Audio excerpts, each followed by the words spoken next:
bueno una vez más estar aquí, ¿verdad? Reunidos en su nombre, glorificándole a Él, exaltando, ¿verdad?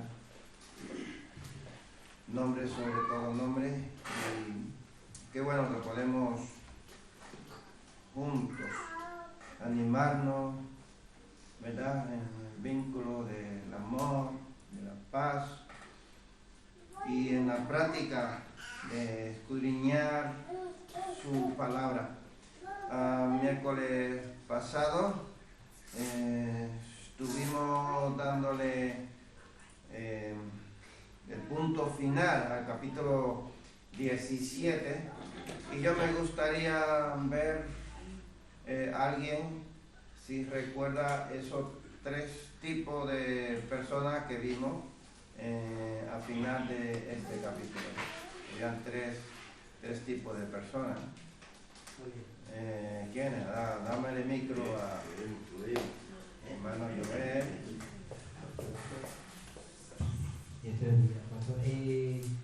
Los tres tipos, y pues yo hablaba de ellos, lo que dice allí, en otras palabras decía, pero sé que el tipo de persona fría, el que es tibio y el que es caliente. Muy bien. Bueno, y otra preguntita. ¿En qué ciudad estaba Pablo cuando se encontró con estos grupos? ¿Qué ciudad estaba? Jacón, a ver.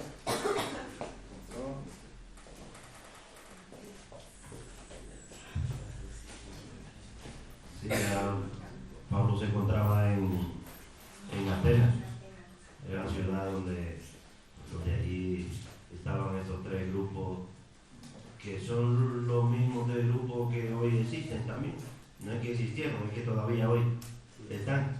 Está el grupo de incrédulos, el grupo que va vacilando hoy sí, mañana no, y el que cree.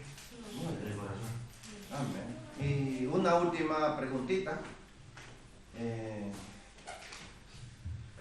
¿Qué altar es el que más se repetía ahí en Atenas?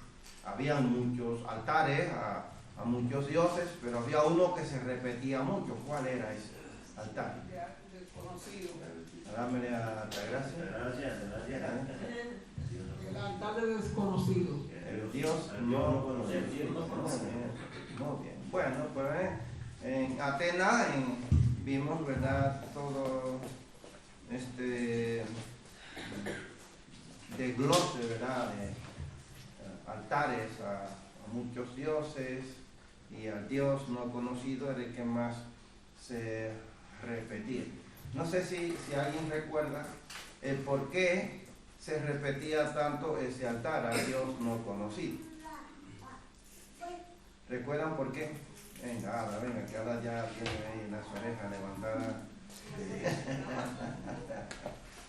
¿Por qué se repetía tanto ese altar al Dios no conocido? Sí, ellos tenían una tradición de como que se les perdieron unas ovejas o algo así. Yo sé que cuando esos animalitos se quedaban en un sitio, ellos le adoraban a Dios desconocido, donde los animales paraban, algo así. Era. Lo que no me acuerdo qué pasaba con los animales. Más o menos. ¿Alguien recuerda qué era? Bueno, no solamente a animales, sino a bueyes y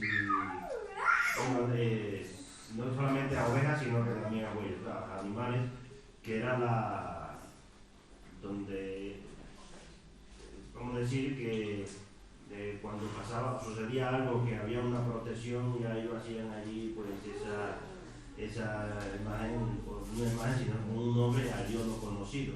Era una forma peculiar, ¿no? que tienen. Más o menos. ¿Alguien más recuerda? ¿Qué pasaba?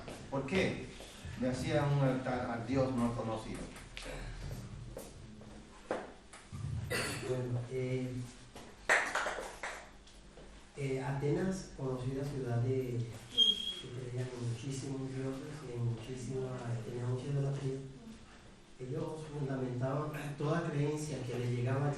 era un puesto de comercio también, y todo el que llegaba allí, pues, que proclamaba algún Dios, ellos también lo acogían y aprendían su cultura. Si vamos a un poquito más allá, que a Dios no conocido, desde la antigüedad para nosotros, en la palabra vemos que al Dios no conocido, al Dios que no podía ser nombrado, no podía ser encerrado en un nombre. Y Pablo allí le hace hincapié a ellos, al Dios no conocido, que ellos pues, no saben quién es, pero igual le piden por cuando necesita o cuando se extravía. Entonces quiso enfatizar su corazón a ese Dios que él venía a hablar. Bueno, hay algo, ¿cómo se llama? Una tradición, no sería una tradición, una historia, vamos a decir, que ellos tenían altares a todos los dioses, ¿no? Pero en la forma en que ellos elegían hacerle un sacrificio a ese Dios, en la única manera que ellos podían entender que ese Dios quería que le hicieran un sacrificio, porque de lo contrario tenían que hacerle sacrificio a todos los dioses, era soltando una oveja a donde ellos tenían todos esos dioses. Tenían un lugar, vamos a decir, un terreno con muchas imágenes. Y esa ovejita era quien elegía, o sea, ese Dios elegía la oveja, o la oveja al Dios.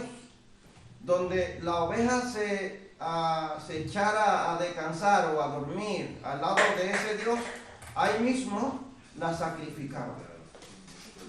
Entonces, si la oveja se echaba a dormir en planicie donde no estaba cerca de uno de esos altares, ellos la sacrificaban ahí. En ese lugar hacían un altar al Dios no conocido.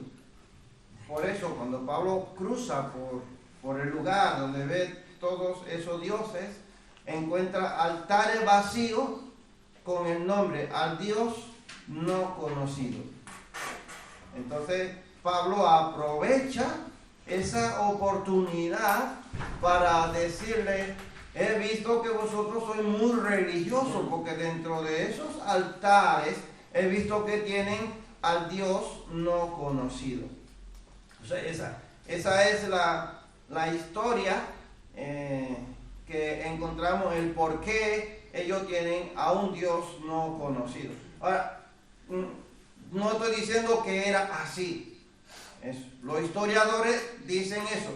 No sé si es verdad. No quiero que luego digan, no, porque Abel se equivocó y dijo, no. Los historiadores dicen eso, que esa era la causa. No lo encontramos en la Biblia. Por si acaso te pongan en la Biblia y dice, pero nunca lo he encontrado. ¿Dónde Abel encontró esta información? No, los historiadores es lo que dicen, ¿cierto? Por eso quiero aclararlo. Vámonos al capítulo 18, versículo 1 hasta el verso 8, y vamos a ver lo que nos continúa Pablo aquí diciendo, o mejor dicho, Lucas nos quiere decir acerca de Pablo, de ese recorrido de Pablo, ahora no en Atenas, sino en Corintios. Versículo 1 del capítulo 18 dice: después de estas cosas, Pablo salió de Atenas y fue a Corinto, y halló a un judío llamado Aquila, natural del Ponto, recién venido de Italia con Priscila, su mujer, por cuanto Claudio había mandado que todos los judíos saliesen de Roma, fue a ellos. Y como era del mismo oficio, se quedó con ellos y trabajaban juntos, pues el oficio de ellos era hacer tiendas. Y discutía en la sinagoga todos los días de reposo y persuadía a judíos y a griegos. Y cuando Silas y Timoteo vinieron de Macedonia, Pablo estaba entregado por entero a la predicación de la palabra, testificando a los judíos que Jesús era el Cristo. Pero oponiéndose y blasfemando estos, les dijo, sacudiéndose los vestidos, ¿vuestra qué? Nuestra sangre. Sea, ¿sobre quién? Sobre vuestra propia cabeza. Yo limpio. Desde ahora me iré a los gentiles. Entonces, ¿a quién le estaba diciéndole esto? A los judíos. ¿Verdad? Y saliendo de allí, se fue a la casa de uno llamado Justo, temeroso de Dios, la cual estaba junto a la sinagoga.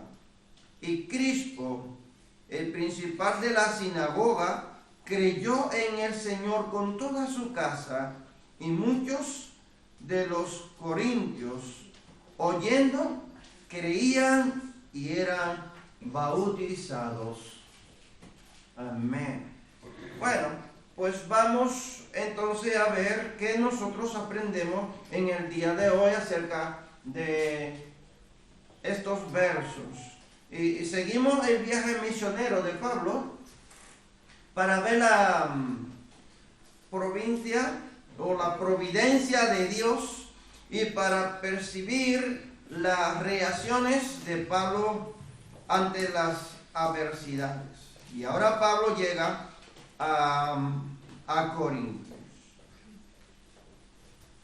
de Atenas, donde se burlaban, donde le dijeron, luego te escucharemos nuevamente hablar de esto mismo. Y solo un poquito creyó en el Evangelio. Pasa a Corinto, ¿verdad? Y estas dos ciudades eran muy desiguales, muy distintas una de la otra. ¿Cómo Dios obrará allí?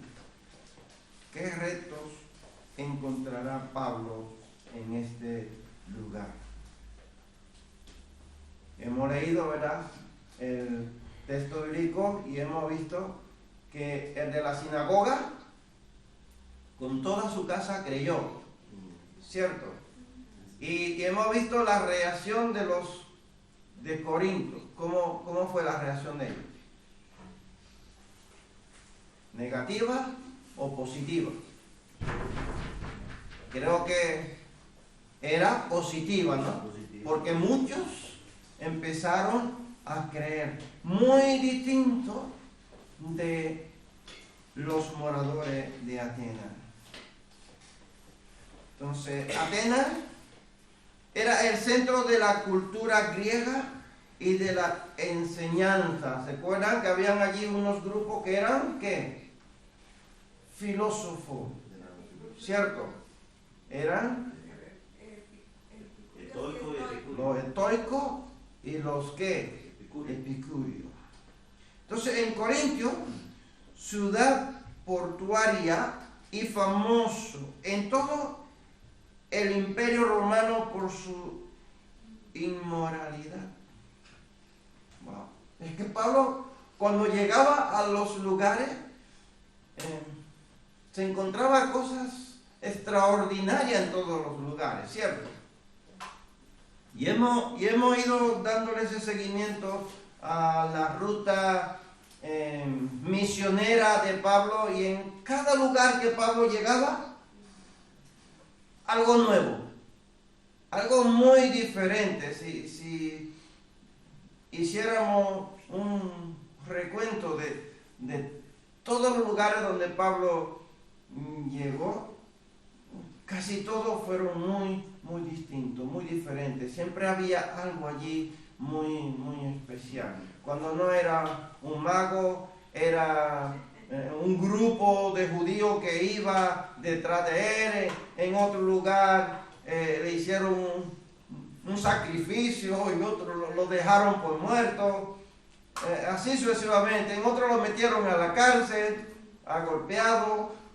Llega a Atenas y en Atenas vemos un grupo de burladores, lo cogieron y lo subieron arriba en un alto y allí se reunieron todos para escuchar el argumento, porque ellos querían aprender más. Eran una ciudad muy famosa por eso, porque les gustaba aprender. Cada día les gustaba escuchar cosas nuevas. Entonces, hay algo aquí que nosotros podemos encontrar y es: brilla donde estés. Hay una canción que dice: brilla en el sitio donde esté, brilla en el sitio donde esté. ¿Alguien la sabe? ¿Alguien ha escuchado esa canción? ¿Puede con tu luz algún perdido rescatar? Brilla en el sitio donde esté. Y Corintio era mal lugar. Pero en el transcurso de 1 año y medio que Pablo estuvo allí, produjo frutos. Produjo frutos. Primero, estableció una iglesia. Segundo, escribió 2 cartas a los creyentes en Tesalónica. En el versículo 1 hasta el versículo 3 vemos que en la ciudad Pablo encuentra a 2 personas que serán muy importantes para el evangelio: Aquila y Priscila. 2 personas que nosotros encontramos aquí, que Pablo luego le exalta. En el texto, nada revela que Priscila y Aquila fueran cristianos antes de que Pablo los conociera, aunque es posible que tuvieran algún conocimiento del evangelio. Lo que sí sabemos es que este matrimonio sirvió a Pablo. En Romanos capítulo 16, versículos 3 y 4. Si los puede poner por ahí. Dice: saludad a Priscila y Aquila, mis colaboradores en Cristo Jesús, que expusieron su vida por mí, a los cuales no solo yo doy gracia, sino también todas las iglesias de los gentiles. Escucha, no solo una iglesia, está en plural. ¿Ven? O sea que eran reconocidos en la demás iglesia. Lucas nos dice que Priscila y Aquila eran procedentes de Ponto. Vivieron en Roma hasta que fueron expulsados por el emperador Claudio en el año 49 después de Cristo, junto con los demás judíos. Fue un decreto que hizo este emperador, que todos los judíos tenían que abandonar a Roma, y ellos tuvieron que salir. Una preguntita aquí para que no se me duerma. ¿Qué podemos aprender de Aquila y Priscila? Una pregunta que hice también hoy por la tarde para que fueran reflexionando y leyendo el texto bíblico. ¿Alguien lo ha leído? ¿No?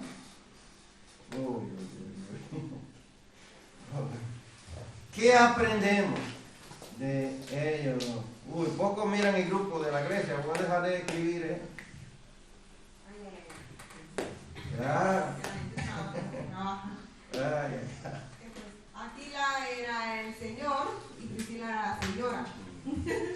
Y aprendemos que era un matrimonio matrimonio. Yo aprendo que Dios usa también los matrimonios. A veces, yo no sé en casa, trabajar en equipo, o sea, no es fácil hacer las cosas solo, pero hay mucha humildad en trabajar en equipo, y ellos eran un equipo. Y también me llama la atención de que ellos eran emprendedores. Ellos vendían tiendas de campaña, que imagino yo, para los soldados, no sé, a la gente ambulante, pero eso no le cohibió de ayudar a Pablo a la obra.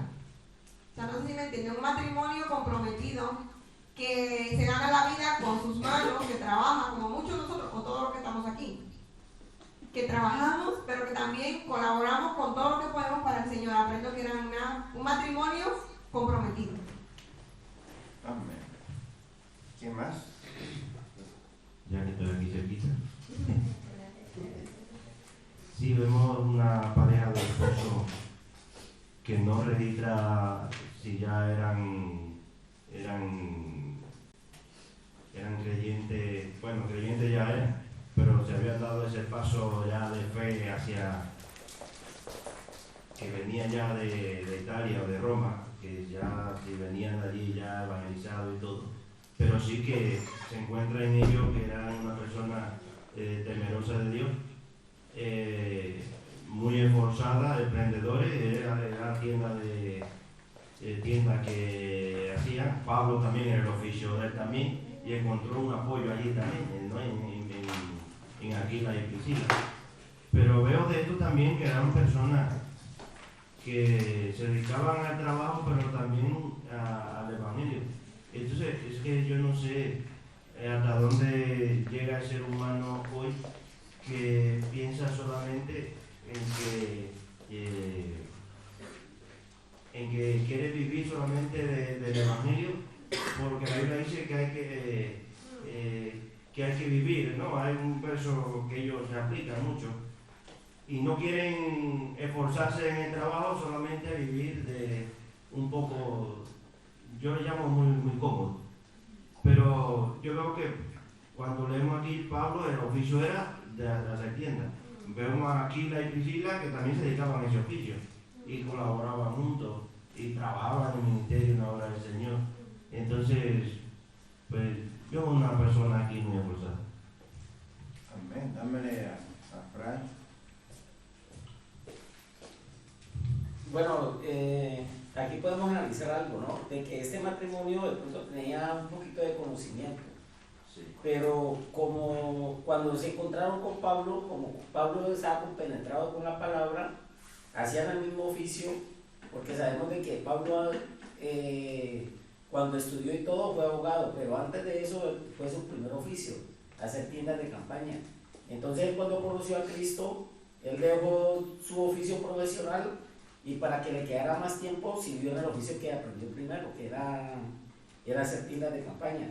Entonces cuando, digamos, nosotros tenemos los compañeros que hacen el mismo oficio que nosotros tenemos, si les predicamos, esa persona comienza a crecer espiritualmente. Entonces esto hizo Pablo. Quizás ellos tenían un poquito de conocimiento, pero Pablo, me imagino que tejiendo y todo les iba hablando de la grandeza de Cristo, y ellos así mismo fueron creciendo. Amén. Bueno, ¿alguien más? ¿No? Por ahí, ayer. Bueno, hoy me gusta. Bueno, sí, una de las cualidades también de este matrimonio que eran hospitalarios. Ellos vieron a Pablo y de una lo cogieron en su casa, lo ayudaron con su trabajo secular y también lo apoyaron en el ministerio. Y daban fe, y ahí lo vemos, daban fe de que eran un matrimonio de verdad de fiel, un matrimonio de testimonio que la gente los honró, dándole gratitud a Dios por ello.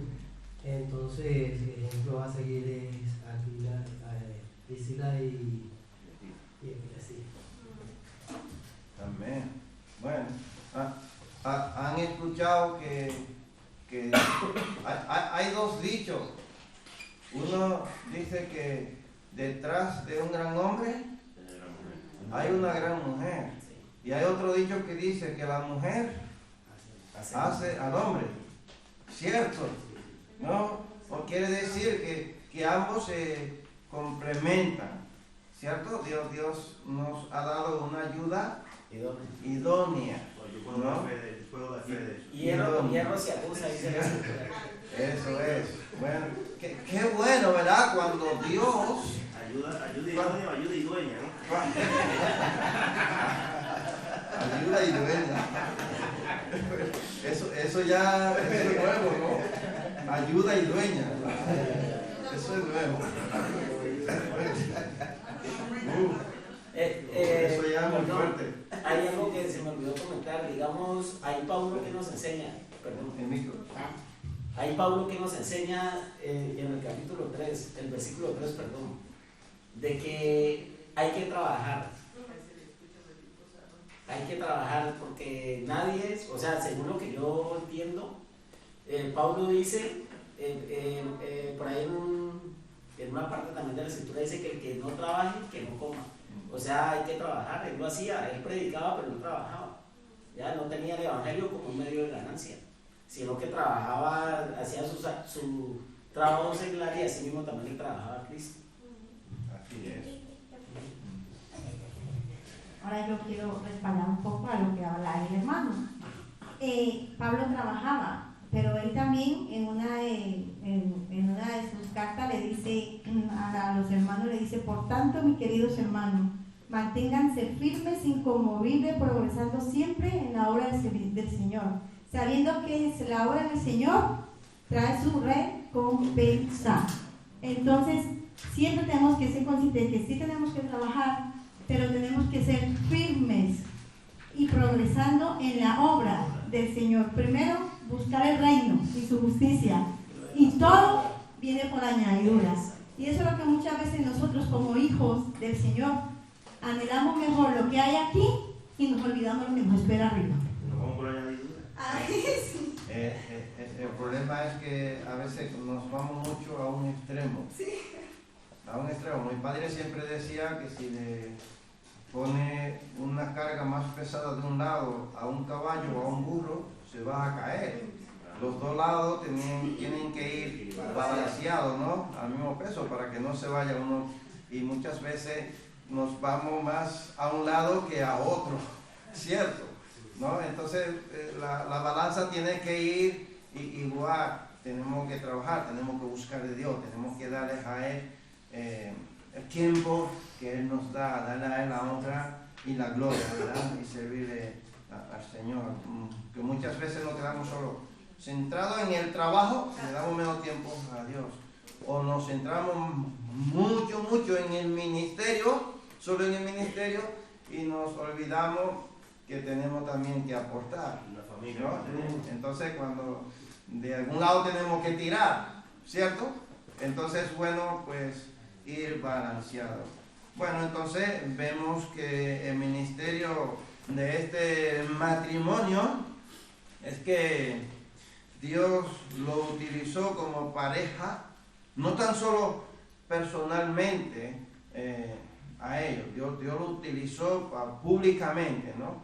Lo hemos visto que las iglesias les reconocían a ellos. Eran maestros prudentes, otra cosa muy importante. Prudentes, ¿qué quiere decir? Bueno, pues es un maestro prudente, es aquel que coge a un hermano y le llama a solas, no le reprende delante de los demás, lo coge a solas y le dice: mira, hermanito, yo creo que te estoy equivocando con esto. La Biblia dice esto, pero se lo dice a él, no lo reprende delante de los demás. Una experiencia una vez que estuve con un pastor, un hermano, era nuevo en la fe, y el hermano se equivocó en el nombre de un profeta. Y el mensaje fue un mensaje excelente. Me acuerdo de eso. Solo, ¿te acuerdas? Sí. Solo fue que se equivocó en el nombre de un profeta. Y el pastor le reprendió delante de todo, y el hermanito se fue llorando. Sí, pues sí. Me dolió de verdad en el corazón. No se debe de hacer. No se debe de hacer. Si un hermano se equivoca porque se equivoca, no pasa nada. No ha pecado, no se va a acabar el mundo. Si lo tiene que corregir, luego aparte. aparte luego tú lo corriges y el hermano te lo vas a agradecer. Y además vas a aprender y tú serás más sabio. Más sabio, porque eso es lo que nos manda las escrituras. Entonces, eran maestros prudentes. Escucha lo que ellos hicieron con Apolo. En privado, lo cogieron en privado a Apolo, le expusieron más exactamente el camino de Dios.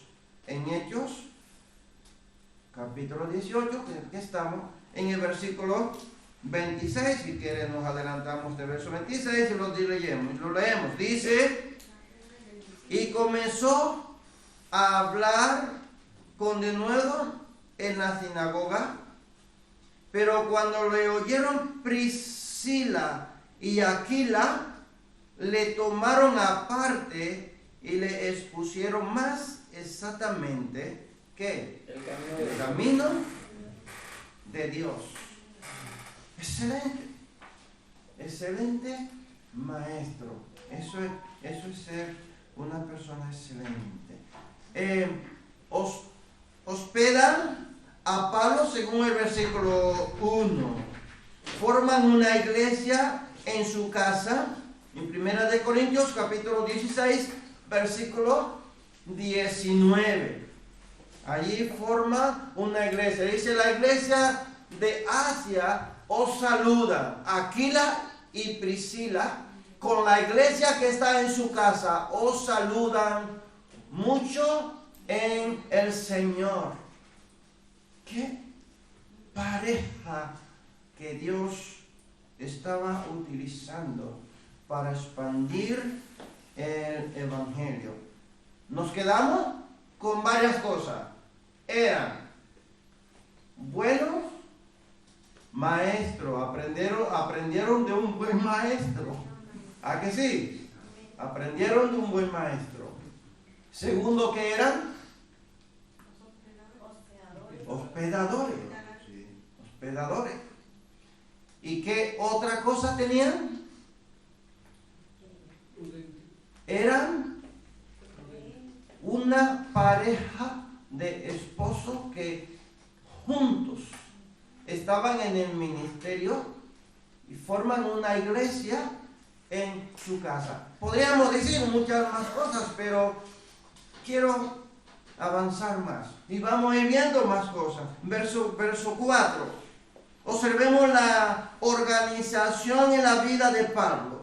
Vivía y trabajaba con Aquila y Priscila, pero los sábados persuadían a otros para que conozcan que conozcan de Cristo. ¿Y de qué? En la iglesia. ¿Verdad?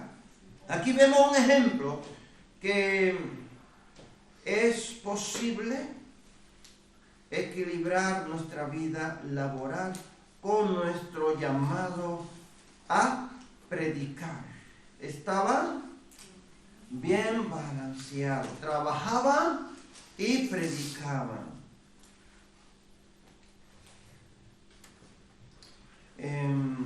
Amós era un pastor de Tecoa y boyero. Vamos a ver, ¿era Amós? ¿Sí? Mal.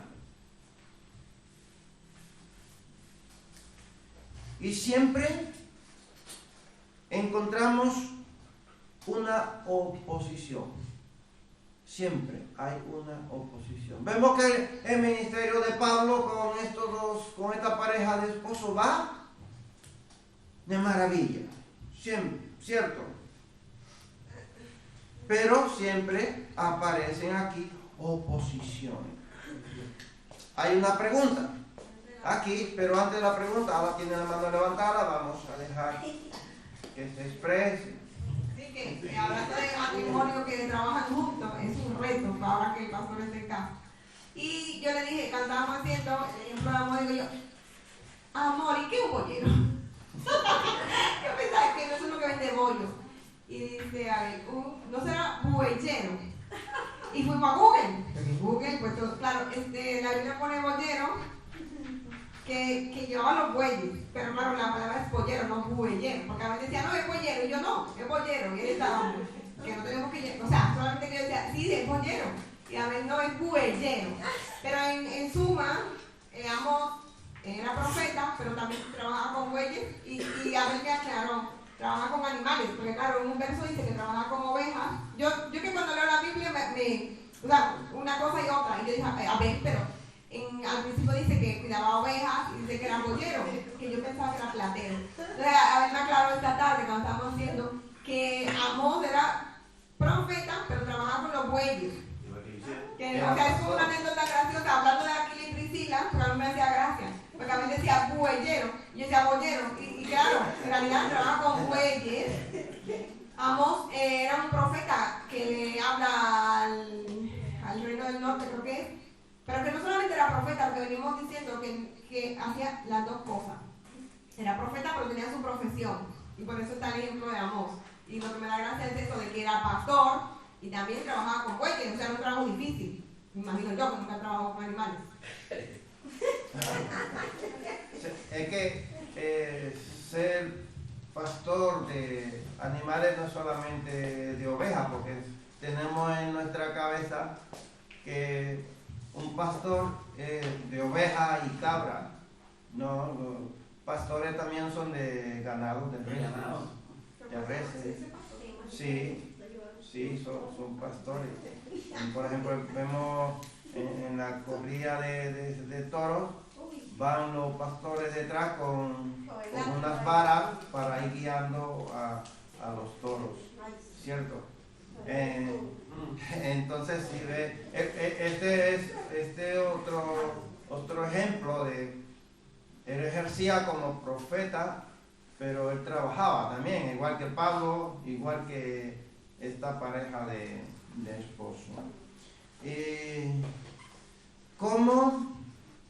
¿Cómo reacciona Pablo ante este grupo de personas que se levanta en contra del Evangelio? Siempre aparece un grupo. Es muy raro a la ciudad donde llega Pablo que no haya un grupo que se levante. ¿Cómo reacciona Pablo aquí? Bueno, aquí mismo tenemos la respuesta, ¿verdad? Dice que sacudiéndose, ¿qué? Los vestidos, vuestra sangre sea sobre vuestra propia cabeza. Yo, limpio, desde ahora me iré a los gentiles. Queriendo decir, a ustedes yo los dejo abandonados. Aquí se quedan. Se sacudió la ropa en señal de protesta. Entiende que es tiempo de entrar por otra puerta, la de la predicación a los no judíos. En este verso bíblico hay un grupo que se apoya para decir que la iglesia empezó aquí. Por si encuentran, quiero aclararlo, por si encuentran, él le dice hasta aquí, llego con ustedes, yo me voy a los judíos. La iglesia no empezó, la iglesia ya tenía tiempo que había empezado. Capítulo 2 de los Hechos, cuando se derramó el Espíritu Santo. Otra pregunta. ¿Ustedes creen que la puerta al Evangelio se ha cerrado? ¿Un sí o un no? ¿Quién piensa? ¿Está con el cielo? Muy buena la vida. Me pregunta que si estamos en el cielo. O sea que no se ha cerrado, dice David. Dice. ¿Verdad que no se ha cerrado la puerta? No se ha cerrado. La puerta del Evangelio aún sigue abierta, porque parece ser que Pablo le dice a los judíos, hasta aquí llego con ustedes. Ustedes ya no tienen más lugar. Me voy a otro lugar a predicar el Evangelio, ¿no? En el verso 6 Ticio Justo, la casa al lado de la sinagoga. Ticio Justo era un creyente de Corintio, de quien se dice que adoraba a Dios. Él había dispuesto su casa para servir a Dios. Versículo 8. Podemos decir que la puerta no se cerró, ¿verdad que no? La puerta sigue abierta. No solo se arrepiente uno de Corintios, sino que se arrepiente el principal, el presidente de la sinagoga, Crispo, que era judío. Dame el micro, Ara.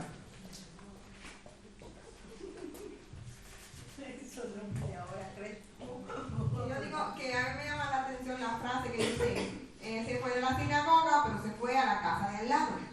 Muchas veces se cierra una puerta. Había una canción antigua que decía, si tú ves que una puerta se cierra, mira por la ventana. A veces se cierra una puerta, pero el Señor tiene una puerta al lado. Pablo podía trincherarse, frustrarse, deprimirse, muchas cosas, porque ya sabíamos cómo terminaba la persecución. Siempre terminaban con cárcel, golpes, ¿no? Y dice el texto que lo blasfemaban a Pablo, o sea, lo ofendían. Pero esa puerta como que se cierra, pero la otra está al lado. O sea, y hay una aplicación ahí, yo veo, en la vida, llevándolo a hoy, al 2024, cuando las cosas no salen bien en el momento, al lado, mira al lado. O sea, no dejes de mirar, no dejes de prestar atención. Pablo tenía otra puerta justo al lado. No sé si me entienden, no espiritualizando, o no sé si es espiritualizar. Se cierra la puerta a los judíos, pero al lado está un griego de Corintios que acepta el evangelio, él y su casa. Y su familia. Amén. Entonces vemos que Crispo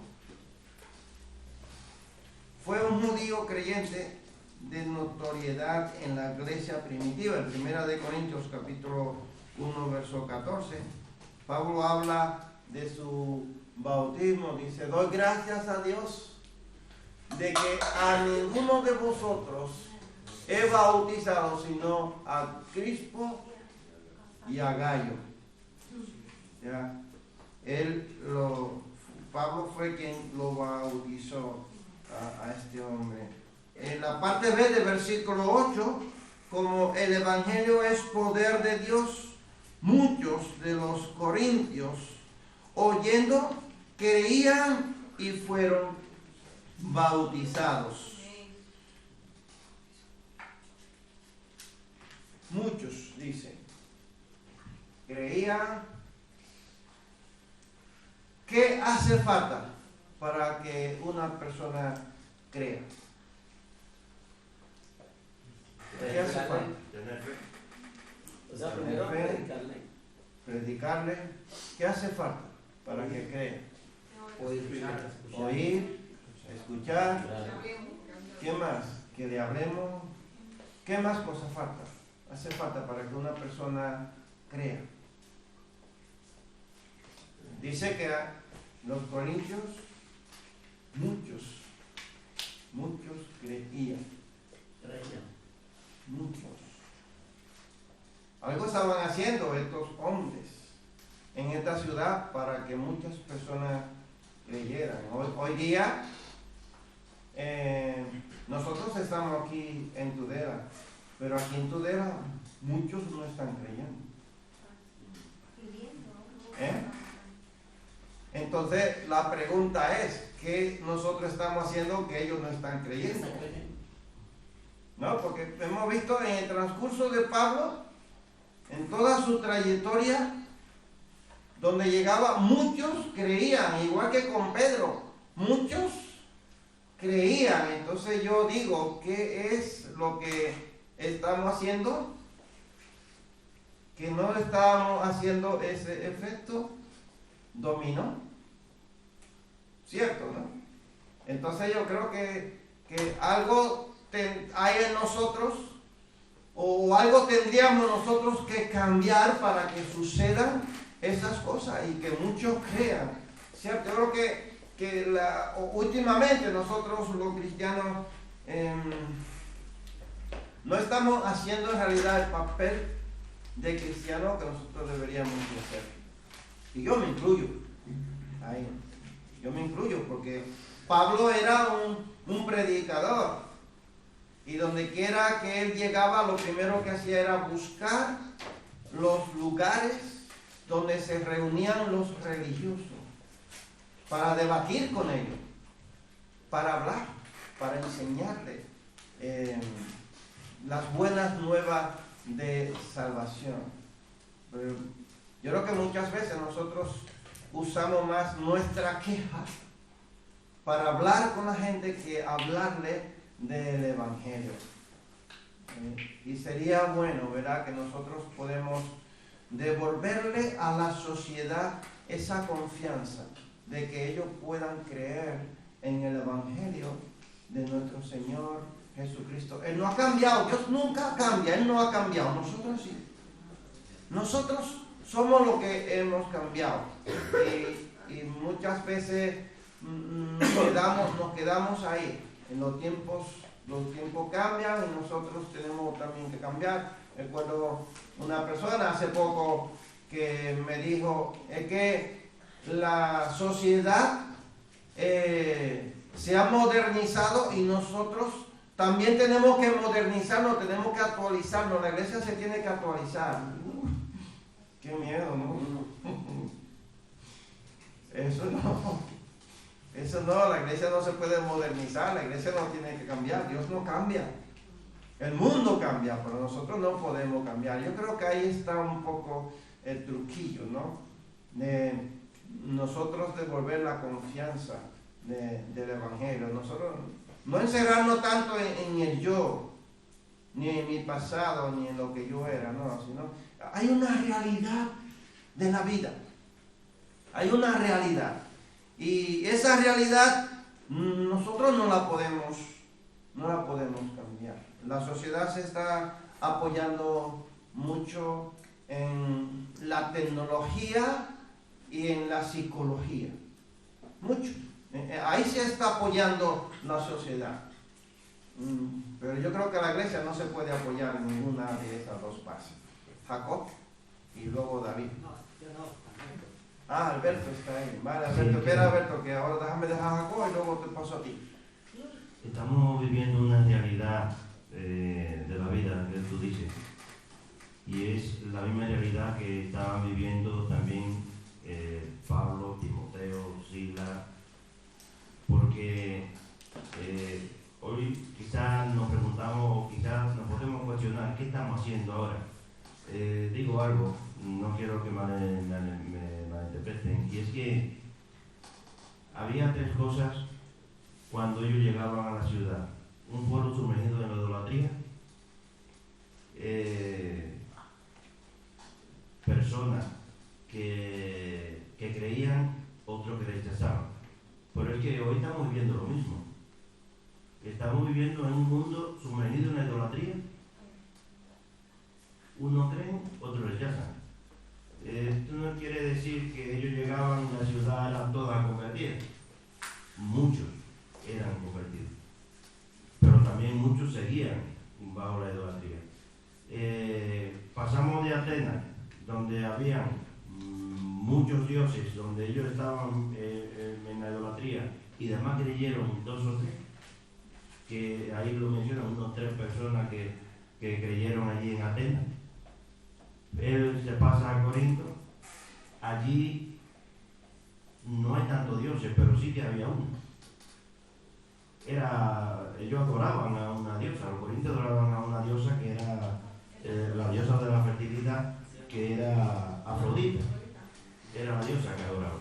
No había tantos dioses ya allí, allí adoraban más a la diosa Afrodita, que era la diosa de la fertilidad. Pero vemos que ellos predicaban, muchos creían, pero otros se levantaban contra ellos también. Más adelante lo vamos a ver.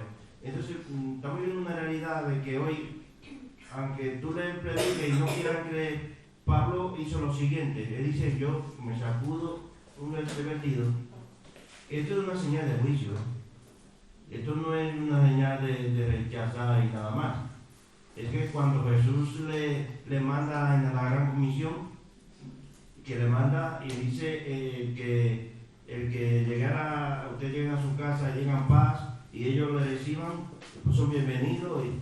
Pero si el que no le quiere recibir, pues sacudí el borde de los zapatos y se van. Pero hay otra parte que le dice: más tolerable será el castigo a Sodoma y Gomorra que para él. Porque esa señal de sacudirse el borde del vestido o los zapatos, esa señal de fiesta, de juicio. Y hoy en día, pues, nosotros, bueno, quizás no lo estamos haciendo de todo bien, pero sería bueno, ¿no? Cuando tú le hablas a una persona de Cristo y ellos rechazan, pues ellos ya no serán, ya Dios no le pedirá cuenta a ti, sino que le pedirá cuenta a ellos porque ellos desecharon la palabra de Dios. Y estamos viviendo una realidad de lo mismo tiempo. Amén. Le pasamos a Alberto y luego a Joel. Hola, buenas noches. Muy buena, Alberto, sí, te escuchamos. Sí, estoy de acuerdo con lo que dice el hermano Jacob. Estamos en una realidad y hay cosas que están pasando. A ver, como lo que ha dicho hace poco, a ver, que había uno que decía que había que actualizarse, que la iglesia había que actualizarla al mundo. Solo tenemos que ver lo que dijo el Papa Francisco, ¿no? Que la Biblia estaba anticuada y que había que renovarla. Palabras textuales suyas. Y si vamos a la palabra que dice: meditarás en este libro de la ley de día y de noche y no añadirás nada ni sustraerás nada. Es que ellos no la entienden y la ven como anticuada y aburrida, la quieren cambiar. De hecho, ya lo está haciendo, ¿no? Pero la palabra de Dios es para entenderla, y lo que sí tiene que renovarse la iglesia es con Cristo, pero bueno, que está establecido, no hacer algo nuevo que sea inventado por el hombre.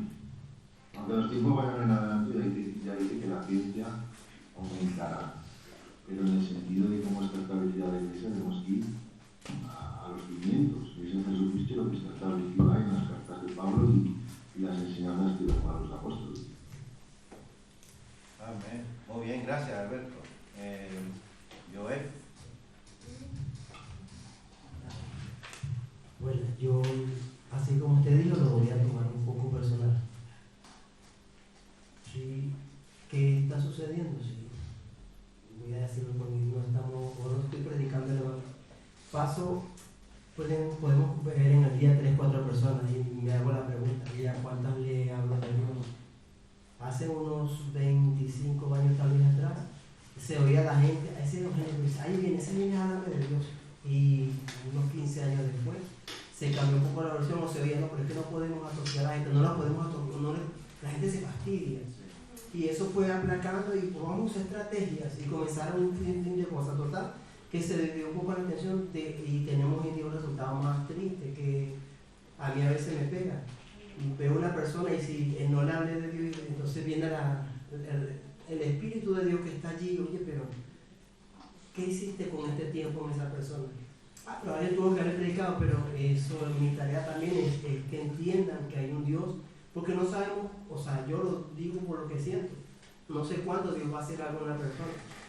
Se escucha el testimonio y se le dice: pero es que esa persona le predicaron 100 personas, vino 101 y se arrepintió. Porque no es de quien quiere ni de quien puede, es cuando Dios que tiene misericordia. Y la pregunta para mí, mira, yo es más responsabilidad con lo que se me ha entregado. Amén. Amén. Así es. Bueno, una preguntita y me gustaría una persona, una respuesta, por lo menos. ¿Qué aprendes de Dios? ¿Qué aprendes de Dios? Por lo menos una persona. No, todo a la vez no. Una persona. ¿Qué aprendes? ¿No aprendemos nada de Dios aquí? ¿Algo? No aprendemos nada de Dios. Venga, Alberto, tíralo, Alberto. ¿Qué aprendes de Dios?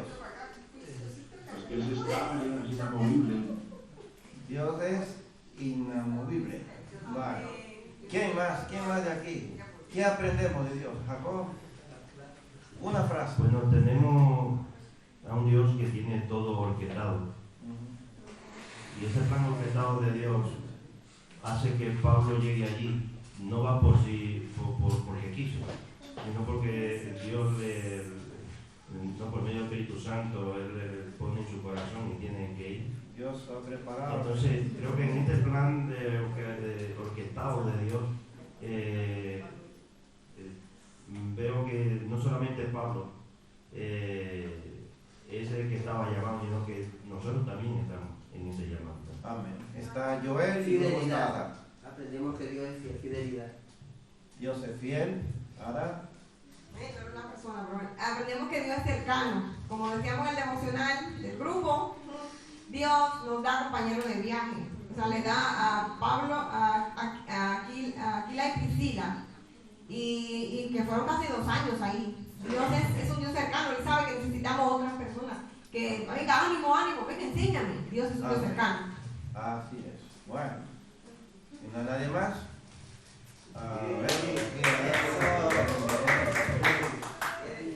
Con Dios, la verdad, he aprendido a vivir con esa paz interior que muchos preguntan. A veces comparto el Evangelio, pero ¿cómo agradecerle a Dios por lo malo y por lo bueno? Yo le digo, pues Dios me ha dado esa paz y solo con Él de rodillas he aprendido eso. Amén. Así es. Bueno, entonces vamos a ver. Aprendemos de Dios que Él es soberano, ¿verdad? Que nada frustra sus planes para salvar a quien Él quiere salvar, ¿cierto? Y Él pone persona al lado de su siervo para que colaboren. Eso fue lo que hizo, ¿verdad?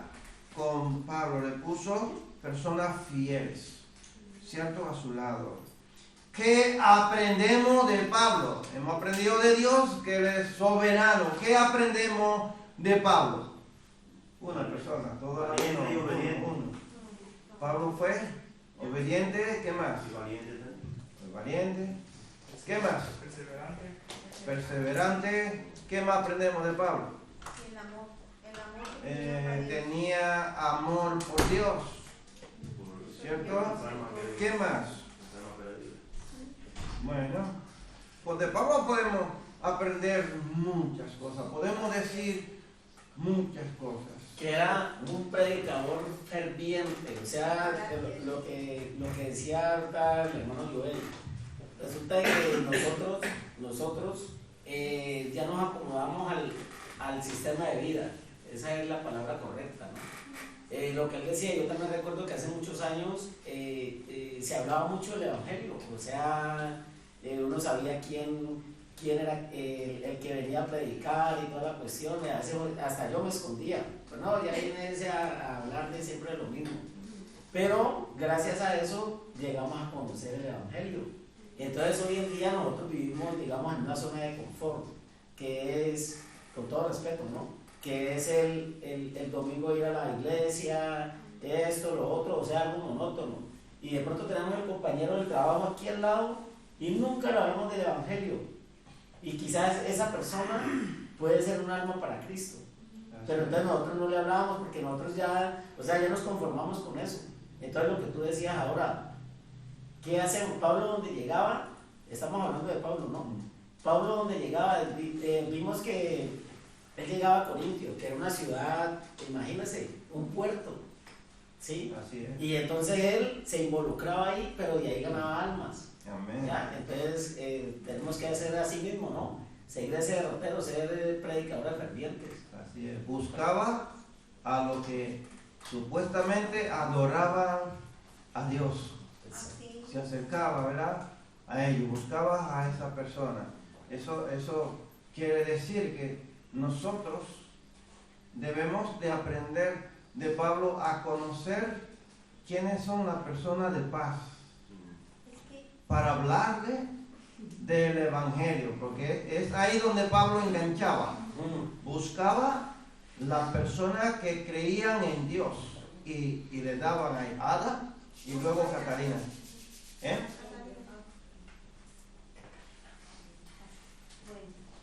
Apagado. Se me apagó ya el micrófono, ya, usted dice que ya no va a hablar más. El micro no quiere saber de ti. Ya no quiero. Bueno, dilo así. Bueno, lo que yo quería compartir es que la palabra de Dios también dice que en estas épocas muchos se enfriarán, muchas personas se enfriarán. Dice la palabra de Dios que muchos corazones se enfriarán. Hoy en día podemos ver de que, como dijo el hermano Fernández, tú le puedes hablar a un amigo, a un compañero, a un vecino, pero es hay veces tan doloroso los testimonios de propios hermanos y propias iglesias ahora que dicen predicar el evangelio, que son los que llevan a muchos a no querer oír más la palabra de Dios, porque por uno pagamos los que somos verdaderos, ¿sabes? Y da tanta pena que ahí solamente nos toca como hijos el doblar rodillas y decirle al Señor que tenga misericordia y que nos ayude, porque muchas veces, no sé si le ha pasado a ustedes cuando ha dado la palabra del Señor y dicen, ya es evangélica o ya es cristiana, y ya sacan cosas que le han hecho daño a otros. Entonces ahí yo como, y no sé si le pasa a cada uno de ustedes, hermanos, cuando escuchan esas cosas que le hacen a otros, nos duele porque somos hijos, somos hermanos en Cristo, ¿no?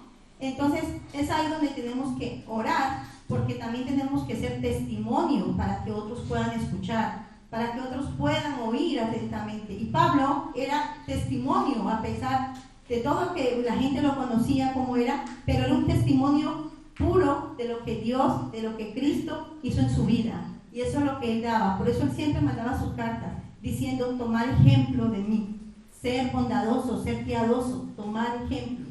No murmuréis, no habléis. Entonces, esas son las cosas que el Señor nos exhorta en la palabra, para que hagamos esa transformación, ese cambio. Que cuando vayamos a hablar a una persona, mire el testimonio y pueda escucharnos.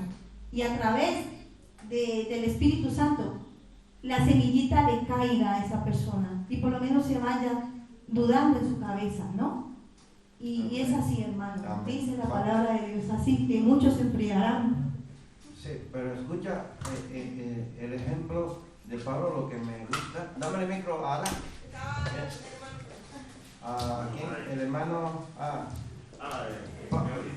Pablo era un hombre que no se dejaba atemorizar por nada.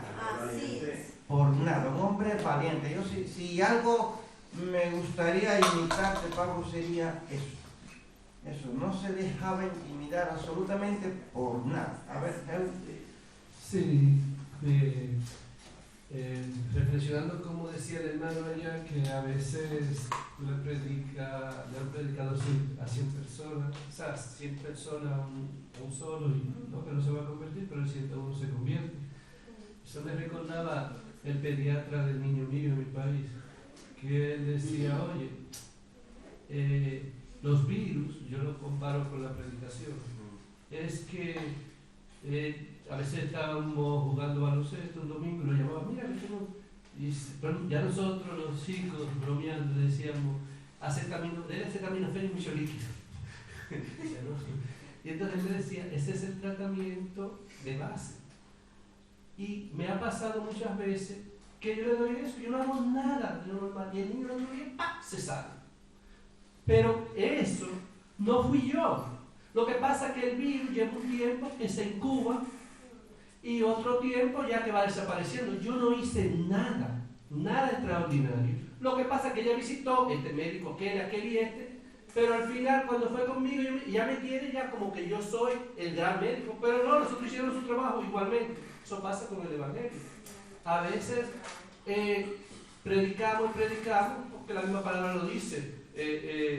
Uno siembra, otro riega y el crecimiento lo da Dios. Dios es el que va a poner en el momento adecuado para cuando la persona venga. No es la sabiduría de uno, no es la palabra bonita, ni mucho menos. Obviamente, claro, tenemos que tener más que la prédica, un testimonio digno para traer a las almas. Así es. Amén. Qué bueno. Ada.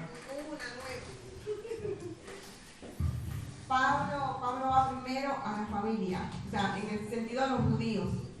En respuesta a lo que Jesús le dice en Hechos 1, Jerusalén Jerusalén, Judea, Samaria y hasta los confines. Nosotros somos llamados a empezar en el círculo cercano, la familia, los cuñados, los tíos, los primos, los vecinos, y luego afuera. Claro, si no aceptan en el círculo cercano, entonces vamos afuera. Pero nosotros lo hacemos al revés, a veces queremos ir afuera. Yo lo digo por mí misma porque he fallado mucho en el círculo cercano.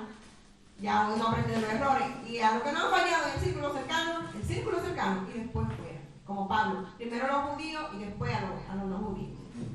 Amén. Así es, bueno. Entonces, Pablo vemos que es capaz de hacer crecer el Evangelio independientemente del lugar, ¿cierto? Sabemos que en los lugares hay muchos tipos de personas, ¿verdad? Porque está lleno del poder del Espíritu Santo. Truquito, ¿verdad? Necesitamos poder del Espíritu Santo para poder predicar el Evangelio, para poder expandir, para poder dar un buen testimonio, ¿verdad? De lo que es Dios, lo que es su palabra, ¿cierto? Va primero a los judíos y cuando lo rechazan, no se rinde. Es consciente que Dios tiene una puerta abierta más adelante. Él no se detiene. ¿Cómo lo podemos aplicar esto en nuestra vida? Yo sé que cada uno de nosotros le podemos darle una aplicación, ¿verdad?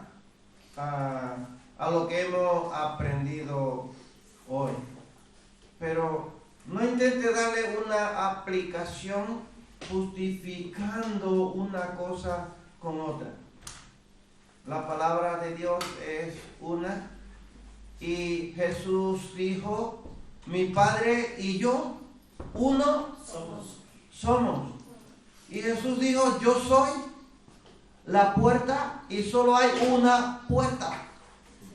Escucha, o sea que yo no puedo justificar mi salvación y la salvación de los demás con excusa o por lo que yo crea. No, hay un solo Salvador. ¿Quién es ese Salvador? Es Jesús. Muchas veces justificamos cosas. No, que fue por esto, que fue porque yo estaba aquello, eso porque me estaba sucediendo tal cosa. No, no te justifiques. Solo hay un Salvador, un medio. ¿Quién es? Jesucristo. Y Él es el único que nos puede salvar a nosotros, el único que nos puede rescatar. O sea, yo no me puedo justificar. No. Tenemos que ser conscientes y hacer una aplicación conforme a lo que es la palabra, a lo que Dios dice.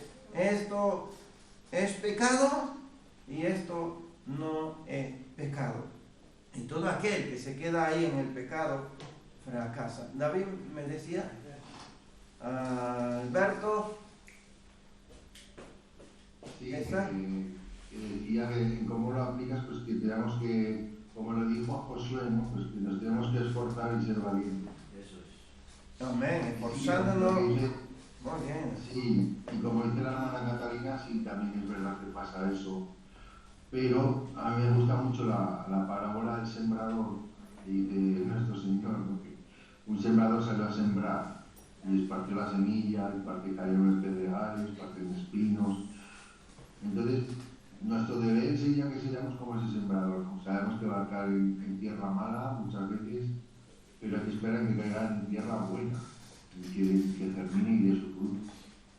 Esa sería la labor de la iglesia, ¿no? Es como el sembrador que sale a sembrar. Es igual donde caiga, pero la semilla hay que expandirla lo más posible. Amén, así es. Bueno, concluyo ya con estas dos frases.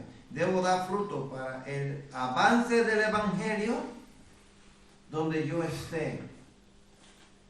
Y debo seguir creyendo en los planes de Dios, aun cuando parecen derrumbándose.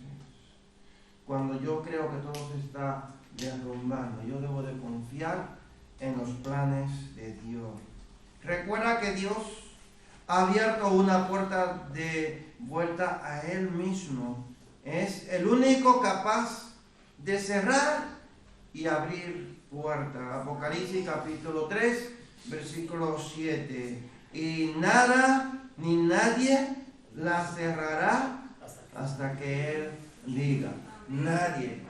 Escribe al ángel de la iglesia en Filadelfia. Esto en Filadelfia, esto dice el santo, el verdadero, el que tiene la llave de David, el que abre y ninguno cierra, y cierra y ninguno abre. Él abre puertas. Y es verdad, hermanos, que todo lo que hemos dicho, todo lo que hemos compartido aquí en esta noche es una realidad de la vida. Y es triste y lamentable que nosotros como cristianos somos nosotros mismos los que damos mal testimonio ante el mundo para que el mundo no crea. Qué cosa que es. Lo decía el hermano, hierro con hierro se aguza. Y esa misma frase nos sirve a nosotros para animarnos, para alentarnos, y también nos sirve para desanimarnos y para hacernos descarriar. Es tremendo, hermano, pero es así. Satanás utiliza a lo mismo llamado cristiano para desanimar también a lo mismo cristiano. Es lamentable, pero es la realidad de la vida, hermanos, que nos esforcemos cada día más a no mirar lo que está pasando a nuestro lado, sino mirar a Cristo, y nosotros, con nuestro ejemplo, seguir adelante para devolverle la confianza a un mundo, como siempre decimos, un mundo roto, ¿verdad? Sin esperanza. Que Dios te bendiga, que Dios te guarde.